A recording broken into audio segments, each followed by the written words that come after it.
Good evening everyone. आज का video में हम लोग बात करने वाले हैं जेपीएससी एफआरओ और एससीएफ का जो एग्जामिनेशन होने वाला है उसका क्वेश्चन पैटर्न कैसा होगा। आप लोग अभी भी बहुत लोग कंफ्यूज्ड हैं कि ये क्वेश्चन पैटर्न किस टाइप से आएगा। तो चलिए मैं आप लोग को बताता हूँ कि किस टाइप का क्वेश्चन आएगा। इसको मैं टोटल 3 फॉर्मेट्स में आप लोग को बताऊँगा कि टोटल किस टाइप का आएंगे। तो टोटल ये 3 फॉर्मेट का क्वेश्चन होंगे, ठीक है। तो किस टाइप का होंगे चलिए देखते हैं। सबसे पहले हम लोग ऑफिशियल सिलेबस को खोले हैं, ठीक है। ये आपका जो है ये आपका ऑफिशियल सिलेबस है, ठीक है। तो इसमें हम लोग देखते हैं ऑप्शनल पेपर का पैटर्न कैसा रहेगा, ठीक है। हम लोग को पता है ये टोटल 200 मार्क्स का होगा, ठीक है। और ये भी पता है कि टोटल 8 क्वेश्चंस आएंगे जिसमें से हम लोग को सिर्फ 5 क्वेश्चंस बनाने हैं, ठीक। जैसे टोटल कितने आएंगे 8 क्वेश्चंस जिसमें से हमें कितने बनाने हैं 5 क्वेश्चंस, ओके। और ये चीज़ आप लोग पढ़ सकते हो आप लोग पेज 16 में, सिलेबस जो दिया हुआ है उसका पेज 16 में जाके। तो चलो मैं आप लोग को डायरेक्ट बताता हूँ कि कैसा फॉर्मेट का क्वेश्चन आएगा। तो सबसे पहले आप फॉर्मेट 1 देखो। फॉर्मेट 1 देखोगे तो फॉर्मेट 1 में है आपका आंसर द फॉलोइंग। उसके बाद आपका सब टॉपिक हो सकता है जैसे ए बी सी डी, ठीक है। तो आप लोग को टोटल इसमें 4 क्वेश्चन आपको मिलेंगे। एक ही क्वेश्चन में 4 क्वेश्चन मिलेंगे। इसका मतलब मैं सैम्पल क्वेश्चन भी इसी वीडियो में आगे बताया हूँ, तो उसको भी आप लोग देख लेना। तो अब इसमें देखना ये भी आपका 40 मार्क्स का है, ठीक है। ये आपका कितना मार्क्स का है 40 मार्क्स का है। लेकिन इसमें जो मार्क्स डिस्ट्रीब्यूशन आप देखोगे और यही फॉर्मेट को ये प्रॉबेबली मैक्सिमम क्वेश्चन में यही फॉर्मेट आएगा, ठीक है। कि एक क्वेश्चन दिया रहेगा जिसमें से आपको टोटल 4 सब टॉपिक्स रहेंगे। Each question will carry 10 marks. कितने मार्क्स 10 मार्क्स हर एक क्वेश्चन होंगे, ठीक है। तो आप लोग को उसी वे में प्रिपेयर करना है कि आप लोग इजीली इसको हैंडल कर लोगे। तो चलो मैं थोड़ा देर में बताता हूँ कि किस टाइप का ये क्वेश्चन होगा, ठीक है। तो फिर से मैं बता दूँ, एक क्वेश्चन रहेगा जिसमें क ख ग घ करके रहेगा 4 सब टॉपिक, या तो फिर आपका दूसरा पार्ट रहेगा जो रहेगा आपका क्वेश्चन नंबर 2 देखते हैं। सेकेंड फॉर्मेट जो है ये मैं बताता हूँ, ये भी आपका 40 मार्क्स का रहेगा। लेकिन इसमें टोटल सब टॉपिक कितना रहेगा, टोटल 5 बोले तो A B C D E, जिसमें से आप लोग को ये पांचों कवर करना है, ठीक है। एक ही क्वेश्चन में 5 सब टॉपिक रहेंगे, ठीक है। तो अब आप इसको देखोगे तो इसमें आप मार्क्स डिस्ट्रीब्यूशन देखोगे तो each question will carry 8 marks, ठीक है। 8 मार्क्स 8 मार्क्स 8 मार्क्स 8 मार्क्स, ठीक है। तो ये भी टोटल आपका 40 मार्क्स का हो रहा है। और यूपीएससी का भी एग्जामिनेशन का सैम्पल पेपर आप देखोगे तो यही 2 फॉर्मेट को वो मैक्सिमम फॉलो किया है। और हम जो देख रहे हैं, जो जेपीएससी सिलेबस को भी जो कॉपी किया है वो पूरी तरह यूपीएससी का है, ठीक है। तो यही 2 फॉर्मेट को यूपीएससी क्वेश्चन पूछेंगे। यही 2 फॉर्मेट में टोटल कितने क्वेश्चन रहेंगे 8 क्वेश्चंस रहेंगे, जिसमें से आपको कितना बनाना रहेगा 5 क्वेश्चंस रहेगा। यहाँ पे मैं क्लियर कर दूँ कि ये दो फॉर्मेट है, इसमें 8 क्वेश्चंस रहेंगे। लेकिन अगर आप मान लो 8 क्वेश्चंस में अगर 4 क्वेश्चंस टोटल इस टाइप के 4 क्वेश्चन फॉर्मेट 1 टाइप में आ गए तो टोटल आपको कितना 40 क्वेश्चंस आपको ये करना है, क्या क्वेश्चंस कवर करना है, ठीक है। सॉरी 40 नहीं 16 क्वेश्चंस आपको कवर करने पड़ेंगे। सिर्फ 4 क्वेश्चन में कितने 16 क्वेश्चंस, कितने 16 क्वेश्चंस आपको बनाने पड़ेंगे, ठीक है। और 4 क्वेश्चंस इस टाइप का दे दिया, ठीक है। तो आपका टोटल कितना हो जाएगा, इसमें 4 क्वेश्चंस इस टाइप का दे दिया तो आपका 20 क्वेश्चंस। तो टोटल आपका हो गया कितना 4 4, ये दोनों तो आपका 8 क्वेश्चंस हो गए। लेकिन टोटल नंबर ऑफ क्वेश्चंस आप देखोगे क्वेश्चन पेपर में तो टोटल आपका 36 क्वेश्चन हो गए हैं, ठीक है। जिसमें से आप ये इसके 3 कवर कर लो या 4 कवर कर लो, और इसका आप 1 कवर कर लो या 2 कवर कर लो, ठीक है। इस टाइप से आपको टोटल 5 ही क्वेश्चन बनाने हैं। लेकिन इन सब टॉपिक्स में आपका बहुत सारा क्वेश्चंस रहेंगे, ठीक है। मतलब बहुत सारे का मतलब या तो 4 क्वेश्चन रहेंगे या तो 5 क्वेश्चन रहेंगे। एग्जाम में यही फॉर्मेट आएगा A B C D E करके। बहुत लोग अभी भी मतलब क्या बोले, एक नॉर्मल सा एक सेंटेंस दिया हुआ है और उसी के पीछे लग जाते हैं कि इसको 40 मार्क्स का हमें लिखना है।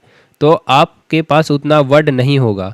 मैं बार बार आप लोग को बोल रहा हूँ कि इसका जो एग्ज़ाम आप लिखोगे वो आपको ऑनर्स पेपर टाइप का लिखना पड़ेगा, ऑनर्स पेपर टाइप का, ठीक है। तो आप लोग को एकदम हार्डकोर बोले तो इन्वायरमेंटल साइंस अगर ऑप्शनल ले रहे हो तो उसी टाइप का आंसर आप लोग को लिखना पड़ेगा कि वो लगे कि आपका इन्वायरमेंटल साइंस का ही क्वेश्चन पे मतलब आंसर है। आपको जीएस टाइप का नहीं बनाना है, जीएस का आंसर नहीं लिखना है आप लोग को हार्डकोर बोले तो इन्वायरमेंटल साइंस जैसा लिखना है। और अगर वैसा आप लोग को नोट्स चाहिए तो हम लोग ने एफआरओ और एसीएफ दोनों के लिए प्रोवाइड कर रहा है। जैसे आपका इन्वायरमेंटल साइंस के लिए ये इंग्लिश वर्जन है और ये हिंदी वर्जन है एफआरओ के लिए, और वही आप एसीएफ का देखोगे तो ये जो है आपका एसीएफ का इन्वायरमेंटल साइंस का इंग्लिश और ये आपका हिंदी वर्जन है, ठीक है। और ये आपका फॉरेस्ट्री का नोट्स है, ठीक है। तो अगर आप लोग को ये सब नोट्स भी चाहिए रहेगा तो आप लोग हमारा टेलीग्राम चैनल जो डिस्क्रिप्शन पे दिया हुआ है वहाँ से आप लोग कांटेक्ट करके ले सकते हैं। वो मिनिमल कॉस्ट पे है जो सबको अफोर्ड कर सकते हैं, क्योंकि बहुत लोग अभी भी नोट्स नहीं कंप्लीट कर पाए हैं और बहुत लोग कंप्लीट किए हैं, लेकिन वो लोग को एकदम टू द पॉइंट्स नोट्स चाहिए। बोले तो इन्वायरमेंटल वे का मतलब इन्वायरमेंटल साइंस का जो कोर सब्जेक्ट होता है उस टाइप का, तो वो लोग अभी भी खरीद रहे हैं। तो आप लोग भी जाके ले सकते हैं जिनके पास अभी भी मतलब नोट्स रेडी नहीं है उनके लिए। और एक तीसरा फॉर्मेट हो सकता है जो एक सिंगल क्वेश्चन होगा, ठीक है। सिंगल क्वेश्चन होगा लेकिन ये भी ना टोटल 2 या 3 या 4 पार्ट्स कवर करेगा, ठीक है। ऐसा नहीं कि एक ही सेंटेंस है और वो क्वेश्चन के पीछे आप 40 मार्क्स लिख दिया है, वो नहीं रहेगा, ठीक है। इसमें भी एक क्वेश्चन रहेगा लेकिन आपका उसमें भी देखोगे तो टोटल 3 से 4 या तो 2 पार्ट में वो क्वेश्चन डिवाइड किया जा सकता है। तो चलिए हम लोग देखते हैं सैम्पल क्वेश्चन किस टाइप का होगा, ठीक है। मैं प्रैक्टिस भी आप लोगों को करा रहा हूँ यूट्यूब में ही, पिछले वीडियोस में आप लोग जाके देख सकते हो कि किस टाइप से आप लोग को आंसर लिखना है।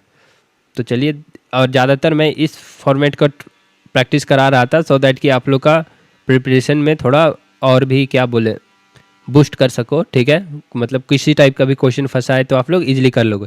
ये सब क्वेश्चंस आप लोग को करना इजी रहेगा। अगर आप लोग सिलेबस कवर किए हो तो इस टाइप का सब टॉपिक क्वेश्चन इजीली कवर कर लोगे, लेकिन ये सब क्वेश्चन आप लोग को थोड़ा ट्रबल करेगा। तो मैं ज़्यादातर इसी को डील कर रहा था, लेकिन आप लोग का रिक्वेस्ट आया है कि अब इस टाइप का भी क्वेश्चन कराएं, ठीक है। तो मैं नेक्स्ट डे से वीडियोस भी अब अपलोड करूंगा, जो ज़्यादा अब वीडियोस के फ्रिक्वेंसी अब मैं बढ़ाने वाला हूं, क्योंकि सारा नोट्स मटेरियल बनाने का प्रोसेस ख़त्म हो चुका है, ठीक है। अब देखते हैं पहला पैटर्न, ठीक है। जैसे आप पहला क्वेश्चन पैटर्न आप देखोगे तो एक क्वेश्चन है, ठीक है, आंसर द फॉलोइंग। इसका टोटल 4 सब टॉपिक है। तो पहला ए या तो आप बोलोगे क में जो है, इसको देखते हैं। Define the term of environment and briefly describe its 4 major components, ठीक है। तो ये क्वेश्चन जो है आपका 10 मार्क्स कवर करेगा, ठीक है। तो ये 10 मार्क्स कवर करेगा तो आप लोग कितने वर्ड्स में लिखोगे, इसके पीछे आप लोग को ज़्यादा नहीं करना है, ठीक है। आप लोग को 120 to 170 वर्ड्स में आप लोग को कवर करना है। बोले तो 150 वर्ड्स लिखो और आगे बढ़ो। इसी टाइप का इसको लिखो और आगे बढ़ो। ये बी पार्ट रहा, ठीक है। बोले तो 150 वर्ड्स में आप इसी को मानो कि एवरेज आपका 150 वर्ड्स आपका होना चाहिए, मतलब 1.5 पेज आपका इजीली चल जाएगा, ठीक है। तो इस टाइप से आप लोग लिखोगे। जैसे अगला क्वेश्चन है, enumerate any 3 causes of ecological balance. C में आप देखोगे list 4 major natural resources and suggest 1 conservation measure for each, ठीक है। ये भी आपका 10 मार्क्स का रहेगा, ठीक है। तो इस टाइप का आप इजीली आप आंसर लिख सकते हो, लेकिन उससे पहले आप लोग को सिलेबस कंप्लीट करना है पूरा, उसके बाद आंसर लिखने का ट्राई करो। बहुत लोग ऐसे ही लिखते हैं और उनका में बहुत ही ज़्यादा ये मतलब फॉल्ट, आप मतलब नोट्स उतना प्रिपेयर्ड नहीं लगता है। पहले आप रटो इस सब का definition, what is ecological imbalance, इसको पहले रटो, ठीक है। ये क्या होता है, फिर 4 मेजर रिसोर्सेज क्या है, नेचुरल रिसोर्सेज, इसको पहले जानो आप, ठीक है। इन्वायरमेंट का डेफिनेशन आपको रटा होना चाहिए। ये आपका हजारियत वेट्स का डेफिनेशन रटा होना चाहिए। ऐसा नहीं कि ये जीएस पेपर आप लिख रहे हो उस टाइप का।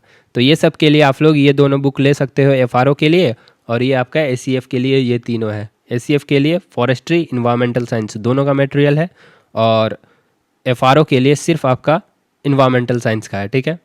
ये हो गया आपका पहला पैटर्न का एग्जांपल, ठीक है। फर्स्ट पैटर्न जो था, फर्स्ट फॉर्मेट या पैटर्न बोलो, उस टाइप का क्वेश्चन का ये पहला था।